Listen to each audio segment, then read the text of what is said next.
welcome to Elements of Ayurveda, Empowering Wisdom of Life. I'm your host, Colette, and in this podcast, I hope to empower you to take charge of your own health by sharing the holistic teachings of Ayurveda, the ancient healing tradition from India.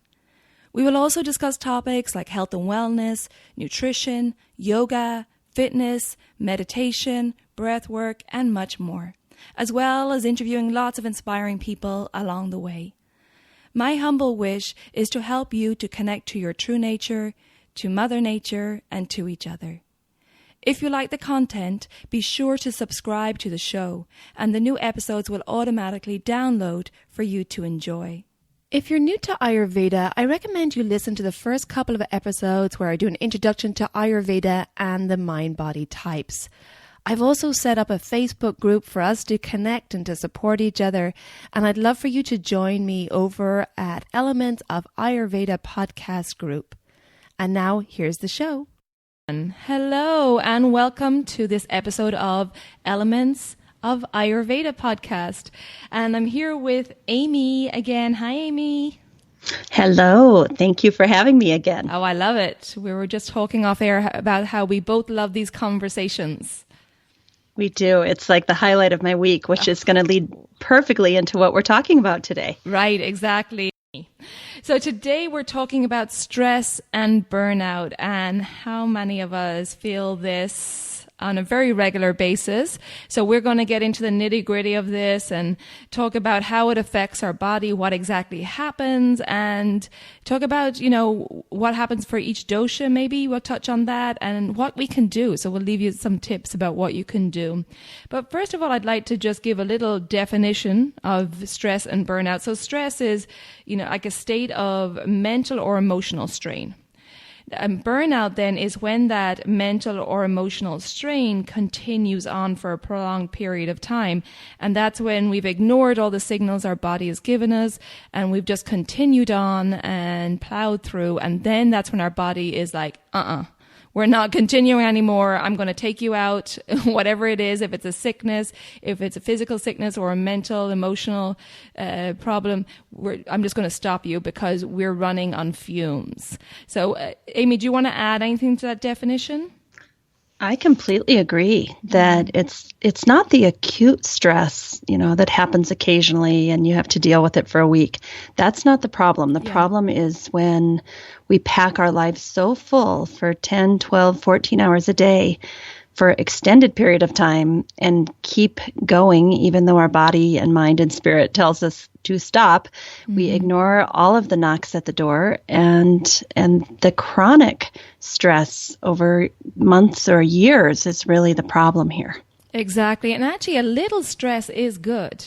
I think they call it, is it eustress, EU stress? Yes. Okay. Yeah. And it's, it causes, it's just like if you're going to give a speech or talking in public, or just like Amy and I said the last few weeks, we're going without a script here. That little bit of butterflies in the stomach is a good thing because it gets you to rise to the challenge. Absolutely. And in fact, it keeps your immune system strong. It keeps your nervous system strong. It keeps your mind more clear. We really don't want to have the opposite, which is no stress. Right. That's not good either. Exactly. And it's just like, it reminds me of, if you go to the gym and you do weights and you have to put that stress or that extra load on the body in order to build up the muscles, if you're looking for that effect. And then the muscles tear a little bit. So you have to put that extra stress on the body. But the secret is then you have to rest and recover to allow that excess load, to allow the benefits of that workout to take hold. And what's happening with us now is we're not stopping and resting and recovering and resetting. We're just plowing on through. Absolutely. And, I often get accused of being a workaholic from my family and my husband and my friends and even my students. They say, oh my goodness, you're working too hard. But what they don't realize is that I have a really intense self-care regimen in place at all times, which from 5 to 8 a.m., it's all about self-care. It's the bath and the oil and the yoga practice and the pranayama and the chanting. And I've got this amazing self-care practice. And then again, in the afternoon, I usually take 20 or 30 minutes and do a yoga nidra. In the evenings, oftentimes I'll go on a hike with my husband.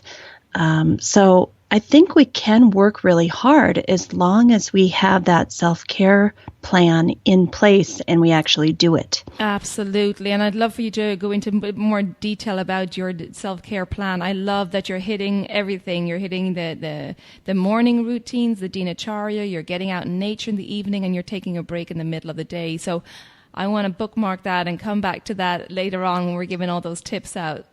But now I'd like to talk about, well, what happens to the body when we go into stress? And really, the body goes into what's called fight or flight mode. So the body doesn't realize whether, we're back in ancient times when we're hunter-gatherers and we're running away from the wildlife, the tigers, or if we're eating in the car, or if we're at our desk working. The body doesn't know what the cause of the stress is. All the body knows is that, the body and the mind knows is that we're under siege. So what happens when the body feels that stress, it really shuts down everything. All our resources shut down so that the resource of the body can be devoted to protection. Our frontal lobe is turned off, our reptilian brain is charged, and our muscles tense for action. So we hike up our shoulders and we really tense, and all the blood goes from our digestion, our cognitive function, from everything in our body to our outer limbs, because the body thinks, oh my goodness, we have to be ready to run. Our pupils dilate, our blood sugar rises, our blood pressure, our heart rate rises, our breathing becomes more rapid. All this happens when we go into that stressed mode. And again, our body doesn't realize what's going on. And it could be that we're just eating at our desk, or we're trying to work and eat at the same time. And so that's going to affect our digestion, which has huge effects then on our elimination, on our energy, on our health. So this is what we have to think about when we're having these stressful conditions in our life. What is actually happening in our body? I just want to say I'm so glad you're reviewing this for us, because I have so many women come to me for yoga therapy with endocrine disorders, with infertility, they're feeling overweight. And it's really remarkable that yoga can help with all of that, because it brings us back into the parasympathetic nervous system, the rest and digest response in the body. And all the things that you just talked about get reversed. Right. Your blood pressure goes back down. Your heart rate goes back down. Your ability to digest is better. All of your endocrine glands are not in fight or flight mode. And magically, they get pregnant, or their autoimmune disease gets better. And people don't understand the power of yoga therapy and how basically what we're doing, quite a bit of it, is reversing these chronic stress patterns in our bodies. Absolutely. And I don't think people definitely don't realize the power of these practices, but also they don't realize the accumulation that stress can have on the body. They think, oh yeah, I'm just going to run, eat and run. I'll eat on the go, or I'll work late into the night, or there's 100 million things that can cause stress. But people don't realize the accumulation and the effect of this in the body, and it can affect your fertility because the blood has been taken away from your reproductive organs, and it can cause your immunity to be suppressed, and it can affect your healing, and it can affect the way you handle toxins coming into the body. It affects the body on a cellular level. It can increase your aging, right? We just certainly don't want that. Immune system is suppressed, and there, you can have more of a likelihood towards an autoimmune disease, which we know in our society nowadays is a big problem. And it's so interesting to me how the common Western medical way to deal with all of this is not to reset the body and teach it how to relax again and how to move between this sympathetic nervous system and the parasympathetic nervous system using the correct one at the correct time.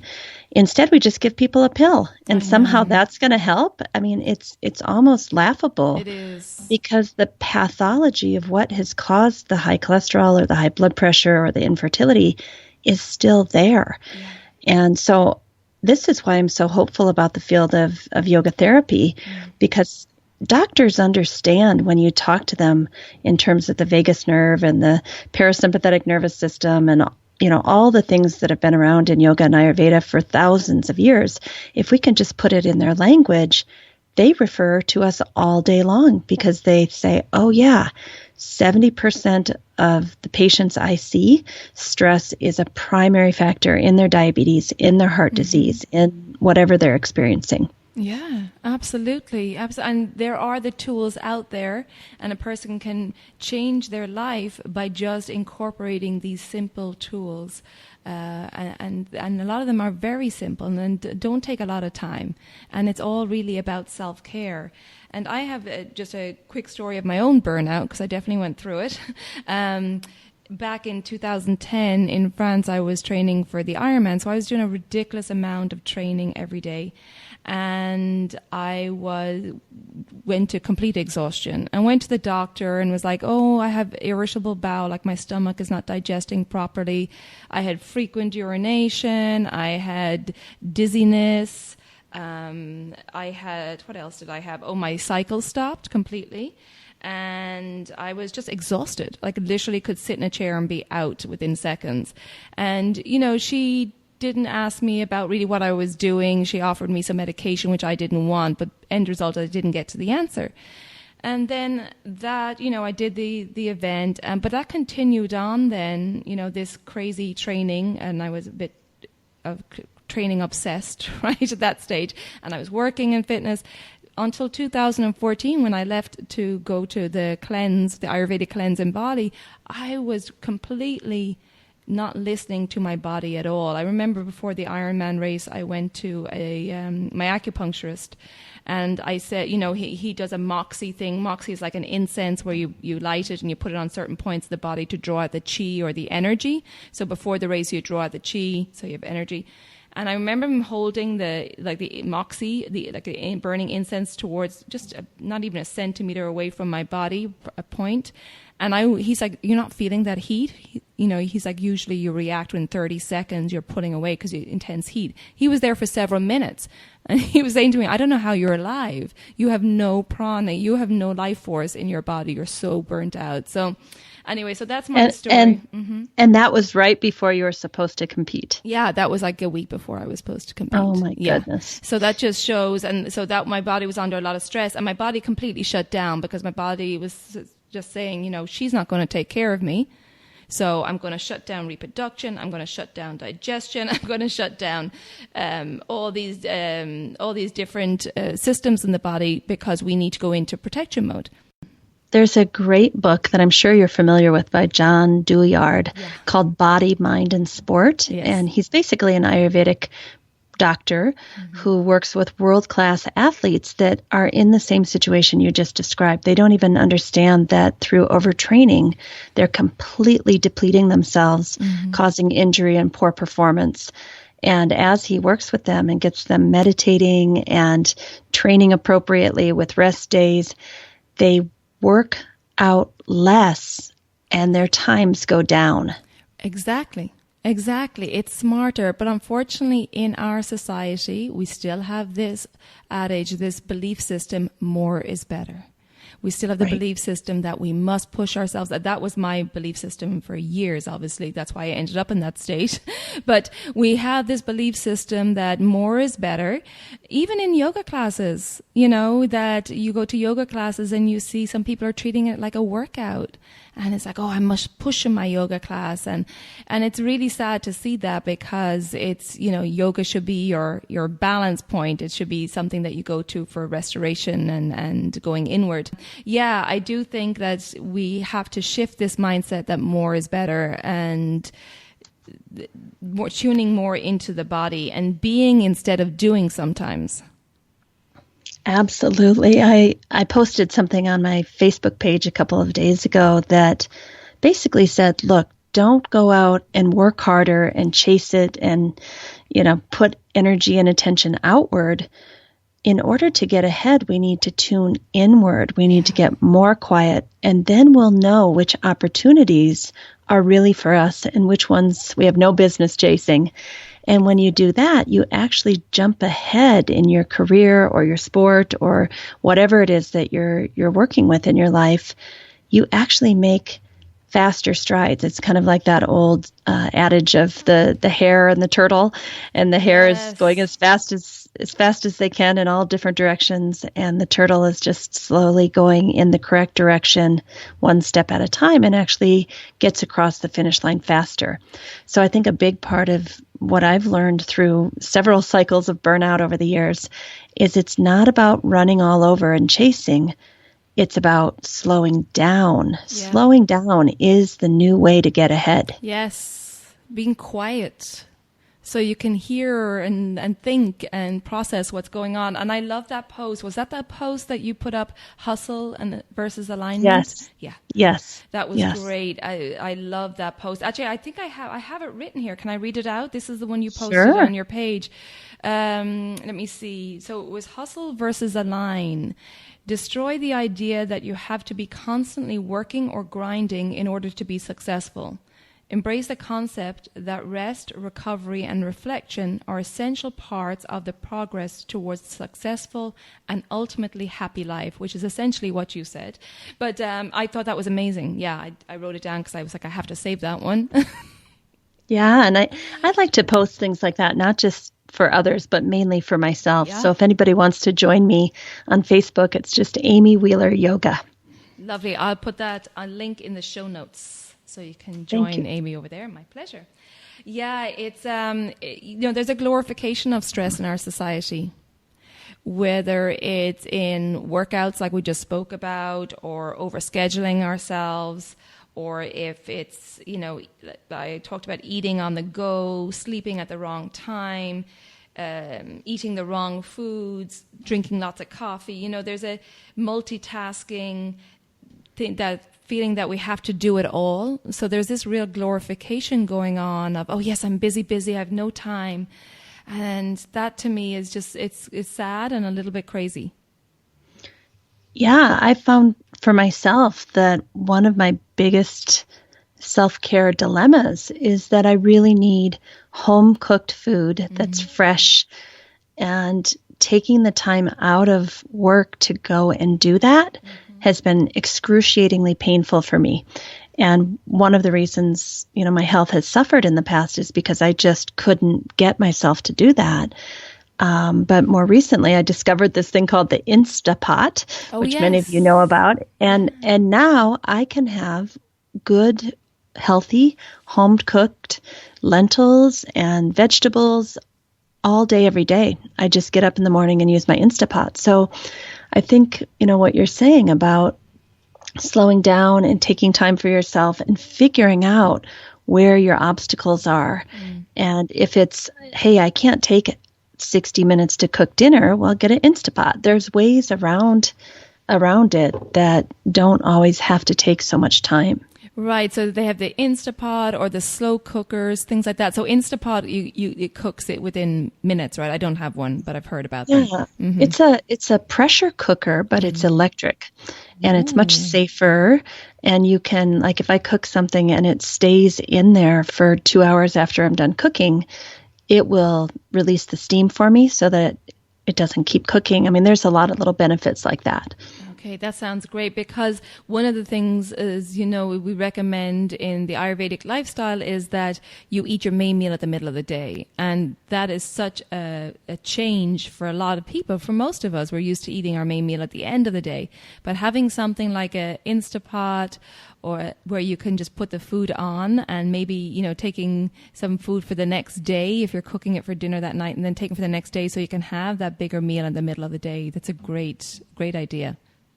Yeah, I think proper nourishment through food is one of the biggest burnout factors, because it's so difficult. Even if you go to a really great, healthy restaurant, they're going to put a lot of salt in the food. They're going to put extra fats in the food. It's not going to be organic. It's not going, So just eating at home, to me, has been a huge boon in terms of alleviating my burnout.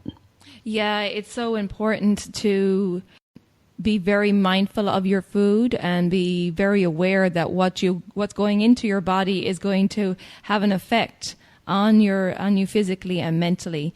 And also it's really important to look at the lifestyle. Lifestyle is right up there with watching what you eat and talking about daily routines and the dinacharya, which we're going to get into in a little while and talk about tips. But before we do that, Amy, I want to talk about how stress occurs in each of the doshas, because there's different reactions to stress. And this can be because of your mind-body type. So I'd love to discuss that, how stress may appear in the different doshas, and let's delve into that a little bit.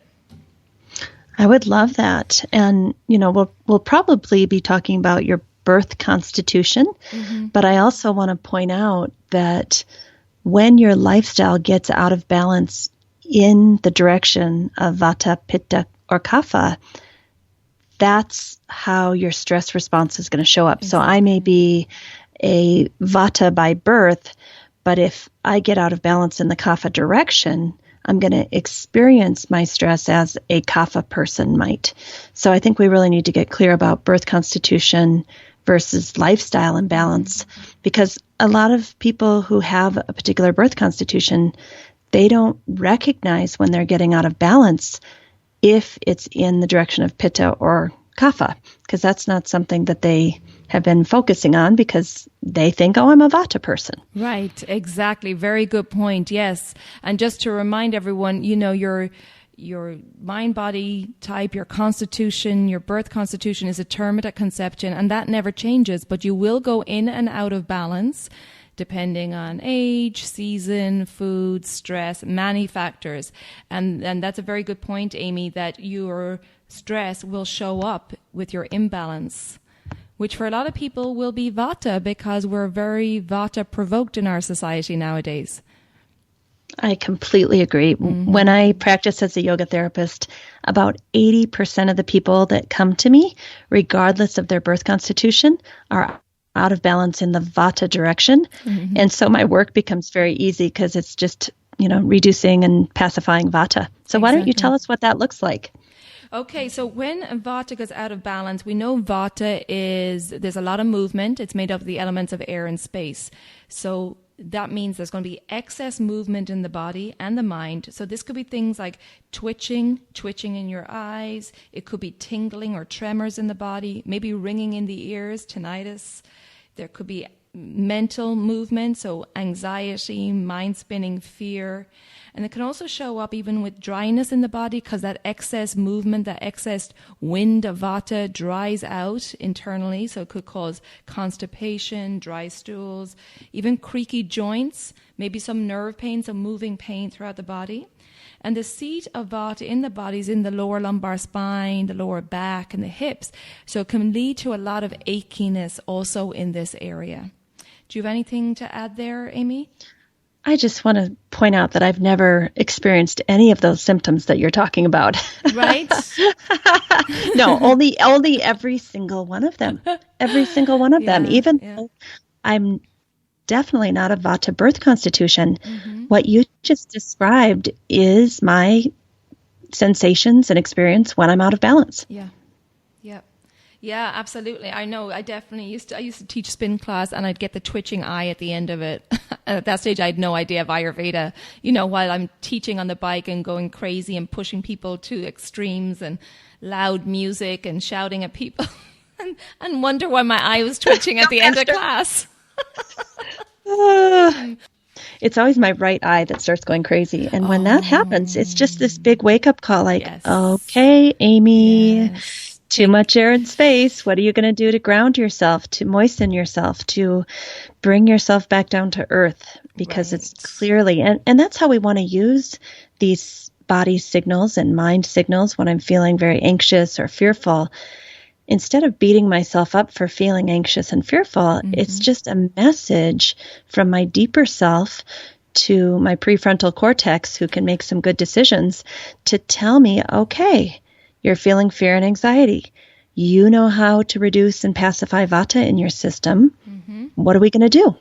So are we also going to talk about what they can do to pacify these things? Yeah, absolutely. Let's touch on that while we're talking about specific doshas, and then we'll talk even more about dinacharya and everything later. So the biggest thing for Vata, because you love to move and travel so much, is routine. And I know some Vata people, they just go, oh no, I don't like routine. I like to be spontaneous, but it is one of the best things that you could do. Having a morning routine, having an evening routine with meals, that is really key, right, Amy? 100%. I struggle with that so much that I should be eating at the same 3 times during the day. And I've gotten to the point where it feels good to almost have a mono diet where if I'm going to eat eggs, I'm going to eat eggs for breakfast. And if I'm going to eat khichdi for lunch, I'm going to eat khichdi. I'm not going to mix it up with a bunch of stuff. It's very routine, my body knows what to expect at what times of the day, which allows for better digestion. Exactly. And on that note of food, for Vata, if you're feeling any of these signs of imbalance, you want to eat freshly cooked meals that are warm, easy digestible, contain good fats, have grounding qualities, meaning that when you look at your plate of food, it should look like it's going to ground you. It should be a heaviness quality to it, with sauces, like lots of liquids in it, and well seasoned to help your digestive fire, like pepper or maybe some fresh ginger in there or cumin. Things like that. So the food is very important, as well as the lifestyle of routine. And also just avoiding any cruciferous vegetables, because they can cause a lot of gas in the body and excess movement again. And that would be like broccoli, Brussels sprouts, cabbage, and cauliflower. Now, that's not, black and white. That's not the same for everyone, because we have to take into account what your constitution is. You may have a strong pitta digestion, and they may not bother you, but just be aware that they could cause excess Vata if you're already imbalanced. And can I just add, because this is what I see so much in yoga therapy, is that people have a strong imbalance in the Vata direction. And so they go ahead and eat what you're talking about is heavy, moist, warm foods with sauces, and it's very tasty and you feel comforted at the end of the meal. But when you start doing that, you actually could start putting on weight. And so a lot of times what's very interesting to me is when you can bring the Vata in the mind and body down with appropriate food, but also many other tools and technologies to do that, you actually lose weight. Right. Because you're not using the food to ground you. You've got breathing strategies, you've got meditation, you've got certain yoga poses, you've got yoga nidra, and those take the place of the food that's been grounding you. So it goes back to maybe to lose weight, you actually need to slow down and pacify Vata. Yeah, which absolutely. Is a kind of ironic, right? Yes. When we want to lose weight, we go get to spin class, increasing the Vata. Yes, exactly. And then again, it will depend on your birth constitution as to whether, because a true Vata person may be lean, whereas if you're more Kapha, imbalanced in Vata, that's when you may have the tendency, I eat heavy food, but Kapha, if they eat heavy food, will gain weight. So that's why it's really important to have a consultation with an Ayurvedic expert so that they can help you with that, help you determine what's best for you. Because again, as we know, there's no one size fits all. So it really has to be tailored to you, your birth dosha, and your current imbalance, right? So can you tell us how would people contact someone like you through your website, or how would they do you do it online? Do you have to see them in person? No, I do it online. We do it on Zoom or Skype or FaceTime. And so then I would go through and determine their constitution and then determine their imbalance. And then I would tailor everything to them. We talk about daily routine and exactly the dinacharya that they have to do, the daily habits. We'll talk about their food, shopping lists, what to focus on, what to avoid, understanding the different tastes of Ayurveda, and it's very specific to their lifestyle. And also talk about yoga, meditation, breathing techniques, exercise. And again, it's very individualized. Yeah, I'm working with an Ayurvedic practitioner right now to help me just learn how my constitution changes with each season. Yeah.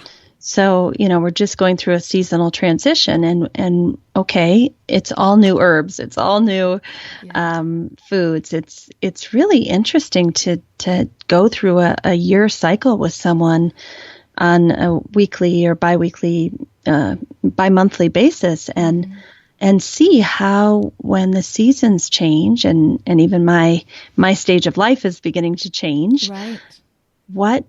how I need to change my habits and my patterns. It's fascinating. It is fascinating. And the great thing is that once you get that education, once you understand and have gone through maybe a year cycle or a cleanse or a consultation, then you have that information. You have all your tools there to help you going forward. So there is definitely a learning curve, but then once you have it, you'll always have that knowledge. Right. So I'm keeping a file, one for spring, one for summer, one for winter, one for fall. And then next year when I come through the seasons, I can go back to, okay, now I need to switch to these vegetables and, Yes, exactly. That's a wonderful thing to do. And then once you have it for 1 year, then you'll be in a rhythm. Right. Yes. And close to nature and understanding yourself is beautiful. So let's talk a little bit more about the Vata and your lovely new routine. So other things that are great for Vata are grounding yoga practices. So, of course, we're trying to ground and stabilize and restore the body from all that excess movement. So things like restorative yoga, yin yoga, yoga nidra, which you mentioned, Amy, are really great. Any other practices, Amy, you like? I love to do like long exhalation practices when it comes to your breath work. A long exhalation with a pause at the bottom of the exhalation before you start the next inhalation. And then you could take that into some meditative practices. Maybe your object of meditation is a mountain or something very earthy, very grounding, something that takes you out of the sky and gets your feet back on the ground. Very good point. And as well, if you're doing a yoga class looking a little bit more down towards the floor or towards like the baseboards, so your focus is down, which is which is very grounding. And also, just like you said, Amy, the mountain, I love that. I use that visual too. Or imagine that there's roots growing out of your feet and rooting down into the soil, into the earth. That's another great visual for literally getting that sensation of grounding. For breath work, the alternate nostril breathing also is very good, very balancing for Vatas. That's a wonderful one. And actually what I'll do is I have a breath work, a pranayam tutorial for each dosha. I'll attach that in the show notes. So check that out so you can understand these different breath works. So a nice calming yoga practice where you're really focused on grounding down through the hands and feet. It's very important to go to a yoga class where there's good alignment points so that you can really get into your body. You want to take yourself out of that spaciness, that air and space, and into your body. Feel the muscles hugging to your bones and work on some balancing postures. So you're working on hugging in towards the midline of your body. And that's all really wonderful grounding techniques. And I would add that sometimes when we go to a yoga class that has a lot of flow or vinyasa, and it's up and down and back and forward, and that actually can aggravate Vata. Yes, yeah. And a lot of people who have a Vata imbalance love vinyasa flow yoga. Yeah, and it's actually increasing the amount of movement and air and space. So I think finding the right yoga class and the right yoga teacher, like you said, a floor practice, a very restorative type practice is super important. But also note that we have a tendency to want to go towards the things that make us even more out of balance. Absolutely. When we're out of balance, we have a tendency, to go towards the foods or the activities that are going to drive us even further out of balance. Exactly, Amy, unfortunately. Right. So, I mean, we could go on and on with this because, there's so many things we could recommend. But basically, in summary for Vata, so we can move on to the next dosha, is routine, grounding foods, a real grounding like routine of yoga practices, breath work, slowing down, getting down on the floor, doing floor postures, really just calming everything down, making sure that you don't have too much sensory stimulation, quietening, calming, grounding. I think that's overall what we could recommend for Vata.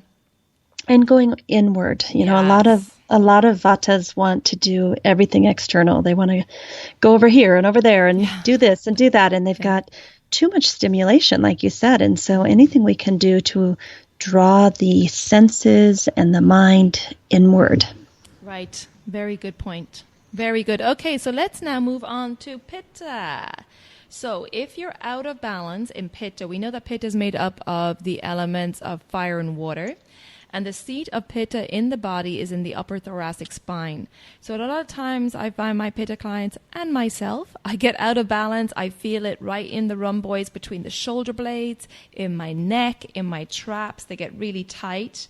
There may be some irritability, maybe some anger, maybe some heartburn, excess acid in the body. Could also show up in skin infections, mouth ulcers or canker sores. You could have like psoriasis, acne, rashes, anything basically on the skin that looks red and angry and itchy and irritable. That's usually Pitta. You'll definitely have maybe some loose stool, hemorrhoids, headaches, particularly around the eyes, migraines, any sharp pain. That's usually Pitta. Cold sores. There usually is a tendency towards perfectionism. That can be some Pitta imbalances. Anything else, Amy? Yeah, I tend to experience it in my mind in terms of anger, impatience, intolerance, right or wrong thinking, black and white thinking, very rigid. I'm right, you're wrong. Right. And that comes out of my mouth. So whenever I get a really sharp tongue and I start thinking to myself, well, I need to tell you the truth. Well, that's always a sign that I'm really out of balance because as a yogi, we want to tell the truth, but with kindness in a way that people can hear it, which is called satyam. So for me, the biggest indicator is, number one, my arm starts itching, my left arm. Oh, wow. And then I notice myself wanting to tell everybody how smart I am and that I have it right. Then I'm like, okay, time out. We need to back up here. Yeah, it's definitely that my way or the highway, right? Yep. Yeah. And I know usually my way. Yeah. Yeah, I do that too. And then I usually notice like a redness around the eyes because the eyes are the organ of Pitta. So there's usually like a redness. You might get a rash around the eyes, bloodshot eyes, more light sensitivity. That's another one that can show a sign of imbalance. So basically then to counter all that, we want to focus on less intensity in work, in play, in exercise, less competition and more enjoyment, more just chilling out, enjoying the moment. Not everything has to be 110%. Let's back it off a little bit. And more cooling, surrendering and moderation in life. Beautiful. I love that. And, when we get out of balance in the Pitta direction, we have trouble having joy and playing and just sitting back and enjoying a beautiful day, sitting on the deck. Like it's almost like you want to get up and keep doing things and be productive. And I can't waste an hour just hanging out. What's the point of this? Exactly. Kind of feeling. Everything has to have a purpose. And we can't just be. We have to be doing something. I definitely suffer from that. Yes. Oh, I don't. Just kidding. Yeah, it's really a realization that we need to stop and just chill out. Like even a walk on the beach could become a sprint session. You know what I mean? It's like, the Pitta's walking down the beach, their arms are swinging and they're really intense. Yeah. And, you and I both have a lot of this in our constitution and probably tend to get out of balance in this way. Yeah. But everything thing that comes into my mind, I'm like, oh, how can I, include that in my work and build that into an empire? And, Pittas like to build things. We like to build empires. We spread. Exactly. Right? And to sit back and be like, no, this could be just something for fun. You don't actually have to figure out how to do yoga on the bike, Amy. That's a total joke. You know what I mean? Right. I know, though. I could come up with something like that. Yes, my mind wants to make yoga on the bike part of this thing that I'm building instead of just going for a darn bike ride. I know. We are very, we're very focused and driven, and to a fault sometimes. They're great qualities, but we just have to watch that it doesn't go overboard. And we get rewarded. We get rewarded by society because we are efficient and effective. Right. And one more thing I want to add is that a lot of times the way that I know I'm going out of balance in that direction is I start craving alcohol at night. I want a glass of wine or I want a beer. Yeah. And that's a indicator to me that my body has too much heat. It has too much fire. It's out of balance and it wants more heat and more fire. Right. You want the spicy foods. Sometimes people crave the spicy foods, the fried foods. All that's going to send you out of balance. Yeah, so really thinking about having foods and calming down while you're having your foods too. So taking the foods away from your computer, away from your work, that's really important. And making sure that it's not too spicy and you're not eating, out in really hot temperatures, because that can be very aggravating, or exercising in the middle of the day can be really aggravating for Pitta as well. Or even sunbathing. I found that when I'm sunbathing, that I just can't do it. No, my Irish skin would be a crisp in a second.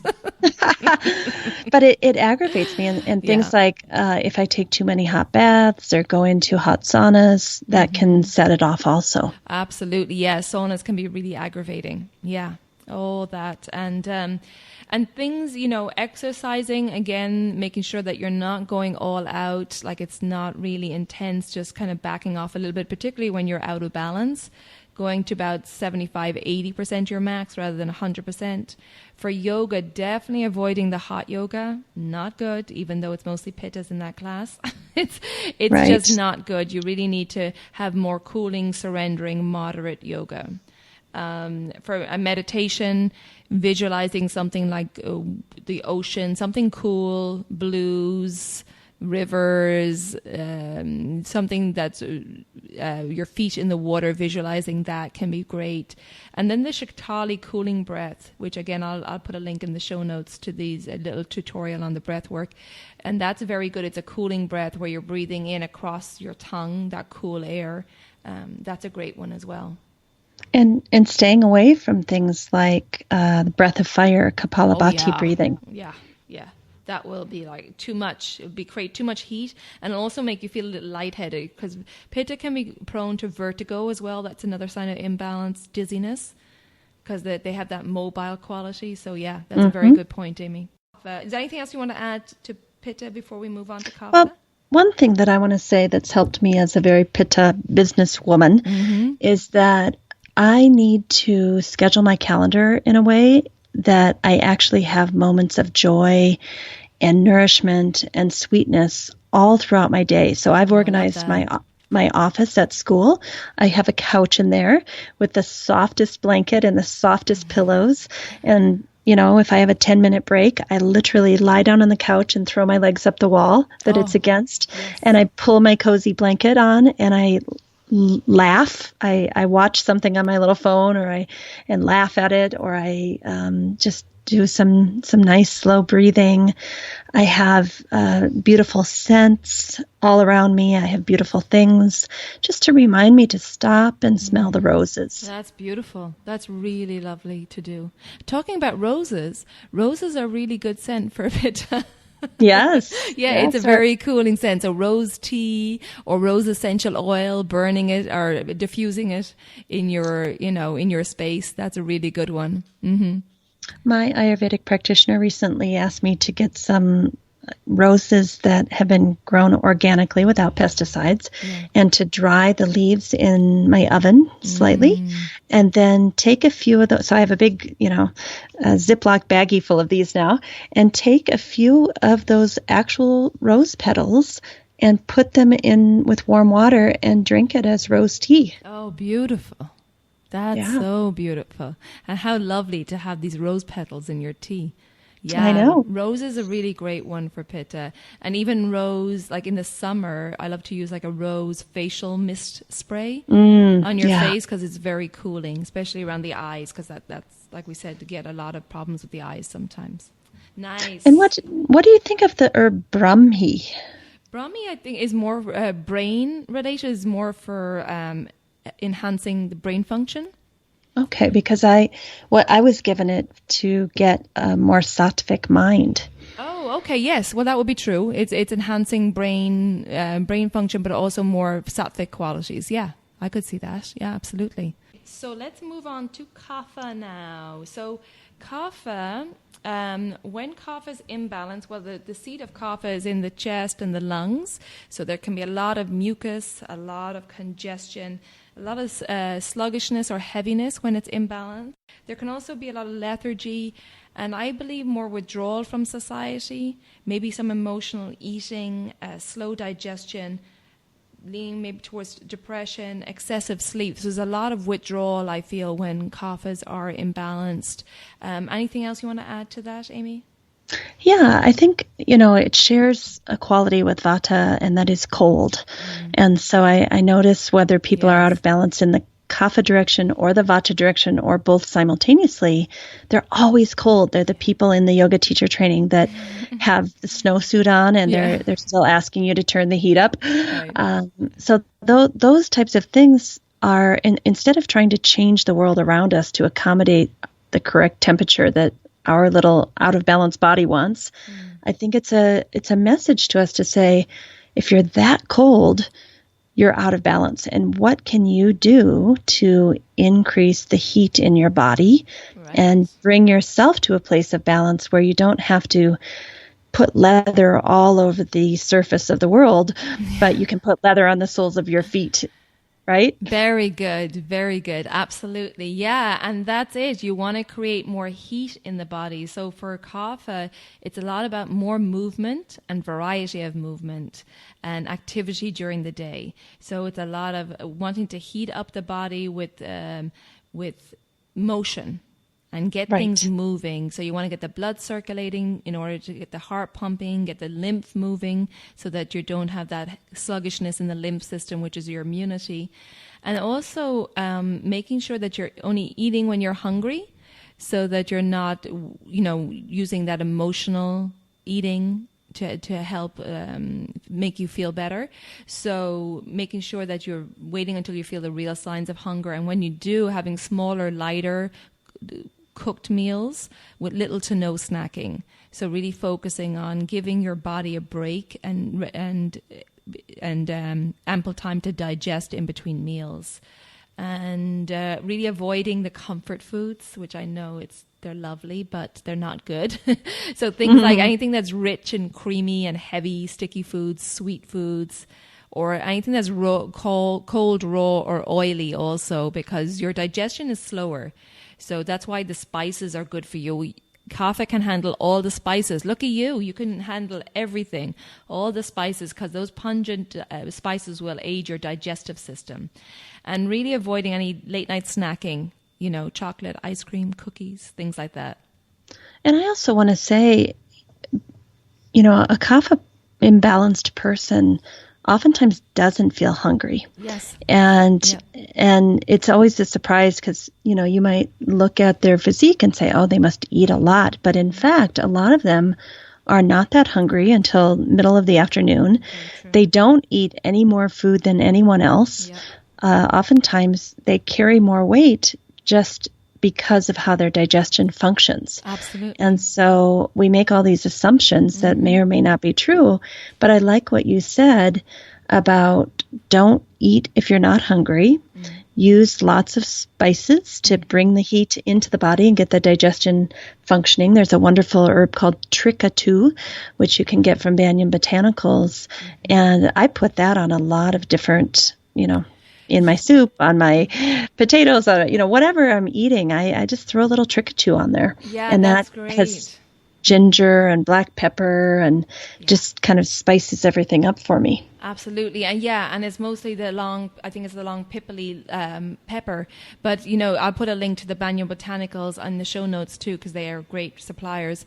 And I did a whole show with them in another episode. But even putting black pepper on your food or a little fresh ginger.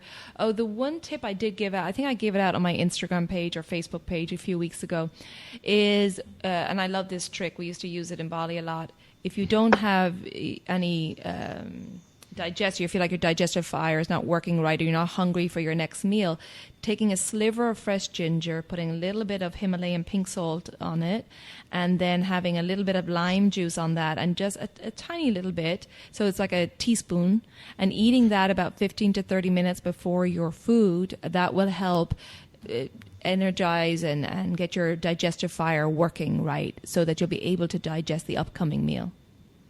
Yeah, Banyan has a wonderful product. It's in liquid form with a little dropper called Easy Digest. And I have that at work because I can't get out the ginger and the limes and which I would prefer. But with Easy Digest, I just take a little half a dropper and set myself up for the next meal, which is wonderful.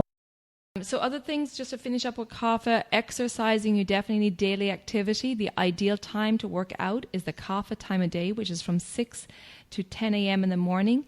And especially if you're imbalanced in kapha or you have a high kapha constitution, you want to get up and moving at that time. If you're laying in bed to 7, 8 a.m., you're just increasing that kapha in your body, which is going to make you feel more lethargic, more foggy-minded. For yoga, heated yoga is great for you. You want to build up a little bit of a sweat in the body and be moving. So that's a wonderful one, and making sure you're getting a flow going in class. And for meditation, I often recommend something like a meditation where you're visualizing movement, the wind in the trees, the waves, or you could also do a moving meditation as well, like a walking and being very mindful of your steps.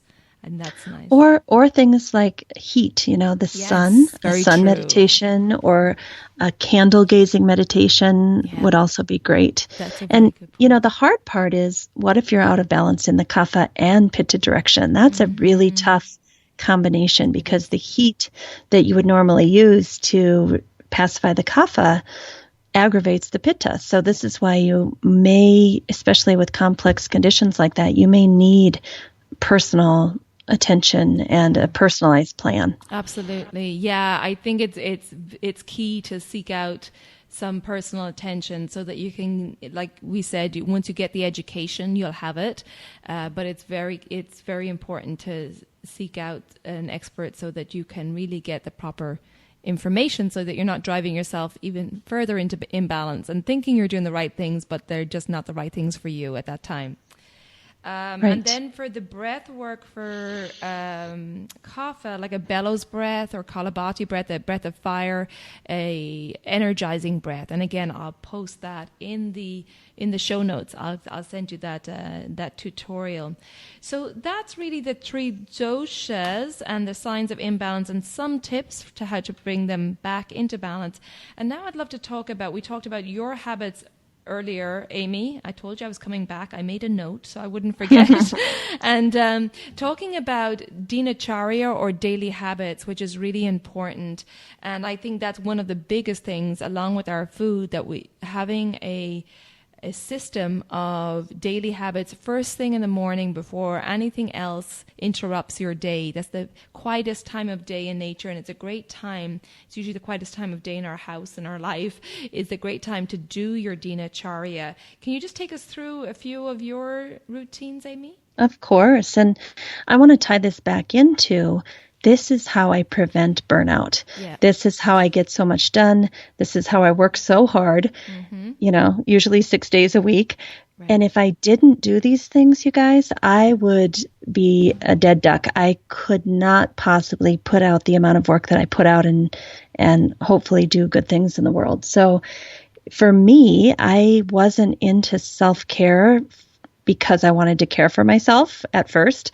I was into self-care so that I could continue to work that hard. Mm-hmm. That was my first reason for wanting to do this. And now it has truly become about self-love and self-care and nourishment. It took a while. I had to use my pitta imbalance of wanting to get more done and then slowly walk my way towards, oh my gosh, I love myself. I deserve this. I want this.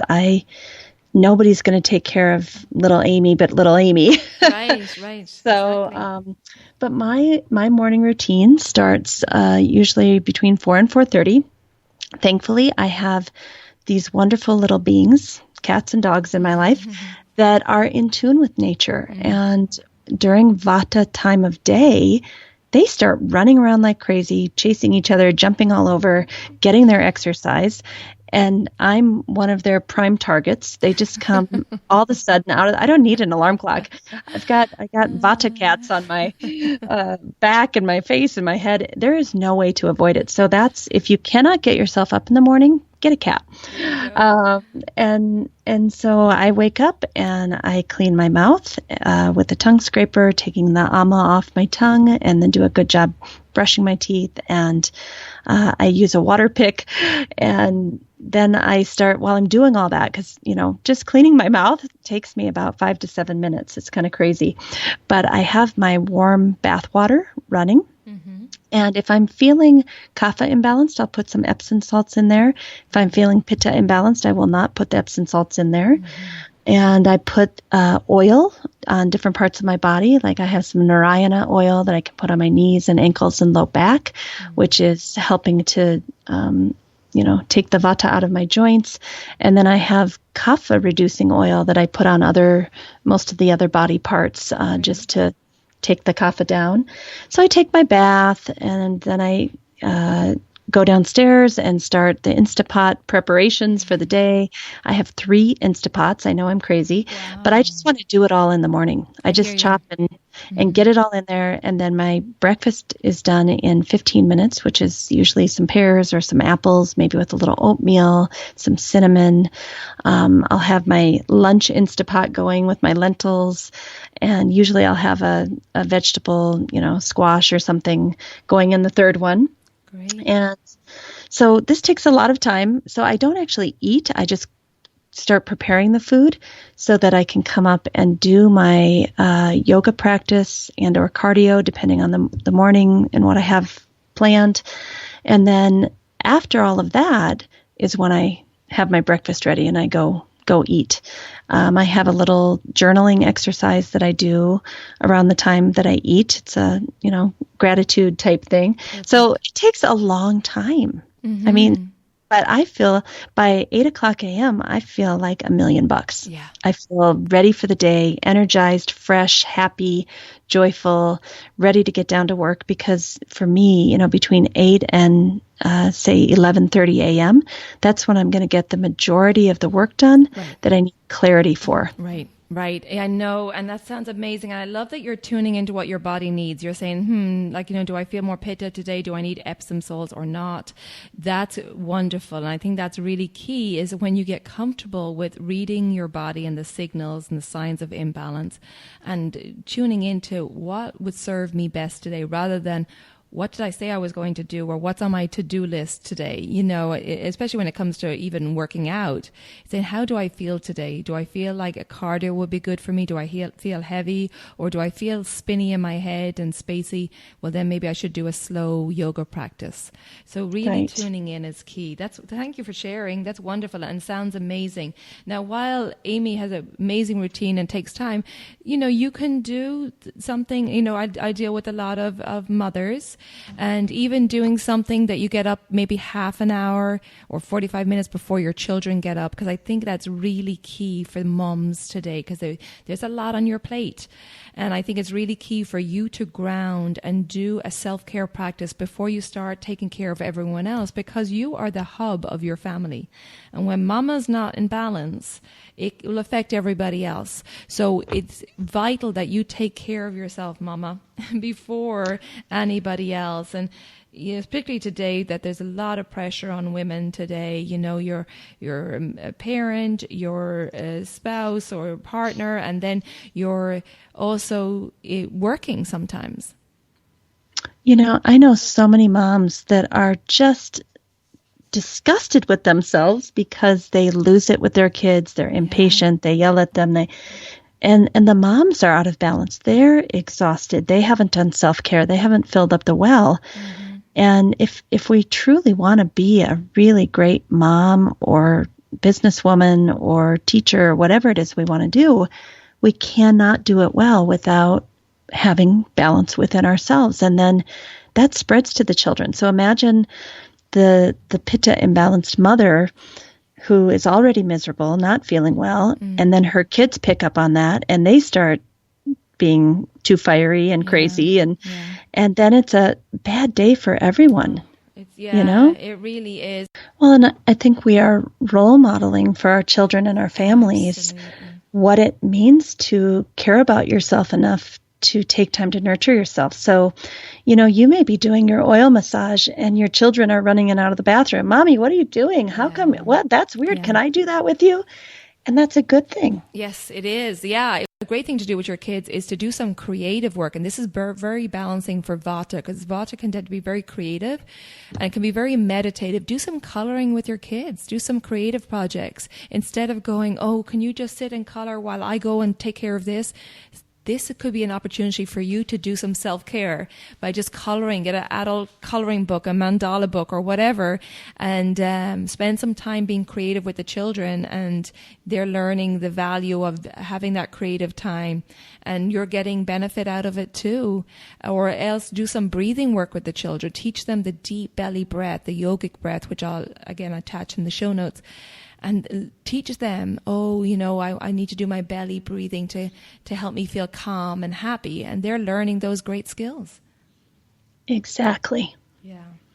And actually, I'm going to give a shout out to a course I have coming up on daily habits. So if you're interested in building a foundation of these daily habits, which are going to anchor you for your day. And the course is called Daily Habits for Holistic Health.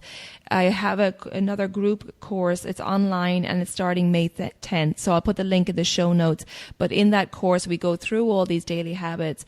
So we have a month of implementing these habits along with mind and body habits. So it's all about making sure that you're taking care of yourself and both physically and mentally. So check that link out in the show notes. So Amy, as we finish up today, here we go. We've gone over an hour. We never have trouble talking. We never, ever, ever. And I could go on and on. Is there anything else you want to add? I just want to encourage us all to, when we're feeling burnt out, to do acts of self-care and self-love for ourselves. No one else is going to take care of us. I'm sorry to say that, but very few people have a spouse or a family that is really going to do a great job taking care of me or you. And it took me a long time to figure out that, oh, that's my job. Yeah. I have to carve out time. I have to set boundaries. I have to communicate my needs. And when I became willing to do that, my family was totally cool with it. Right. They had no idea. They couldn't read my mind. So I think, it's an inside job. Mm-hmm. You can do it. You're responsible for your health mentally and physically, and go for it. Get it done. So true. And, yes, you are responsible for your health and you have to make it a priority. And self-love is not selfish at all. It's necessary, because what you do today is tomorrow's reality. So if you're not taking care of yourself today, it's going to cause problems down the road. So you really need to make sure that you're taking care of yourself so you can be there for yourself and for others, and have a life that's healthy, and you're not, suffering from these different ailments due to stress and burnout. I'm with you, sister. All right, sister. That's a wrap. Thank you, everybody, for tuning in, and check out the show notes. I'm going to put all those links in the show notes. And again, if you want to join us over at the Elements of Ayurveda podcast group, I'll put that in there, link in there as well, because that's a great place where we can all meet and you can ask questions, give feedback. We'd love to hear from you. So take care, everyone. And again, Amy, it's always a joy, always a pleasure. Thank you so much. Thank you for having me. Until next time. Bye. Take care, everyone. Bye-bye.